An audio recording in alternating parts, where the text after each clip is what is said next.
Co-President of the Europe of Freedom and Democracy, Nigel Farage. The floor is yours. Well, here we are, on the edge of a financial and social disaster, and in the room today we have the four men who were supposed to be responsible.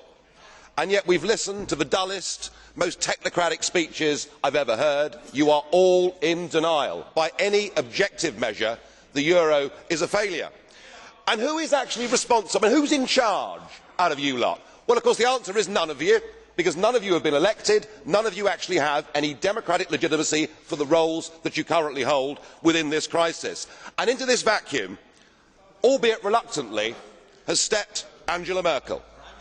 And we are now living in a German-dominated Europe.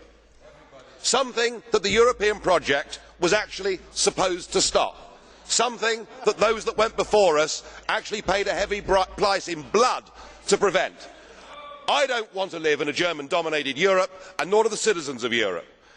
But you guys have played a role, because when Mr Papandreou got up and used the word referendum, or Mr Rehn, you described it as a breach of confidence, and your friends here got together like a pack of hyenas, rounded on Papandreou, had him removed and replaced by a puppet government. What an absolutely disgusting spectacle that was. And not satisfied with that, you decided that Berlusconi had to go.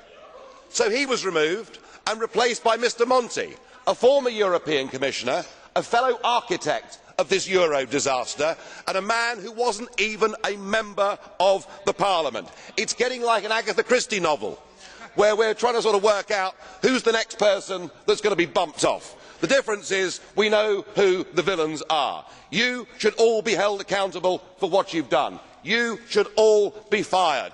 And I have to say, Mr Van Rompuy, 18 months ago when we first met, I was wrong about you. I said you'd be the quiet assassin of nation-state democracy, but you're not anymore. You're rather noisy about it, aren't you? You, an unelected man, went to Italy and said this is not the time for elections, but the time for actions. What in God's name gives you the right to say that to the Italian people? Thank you.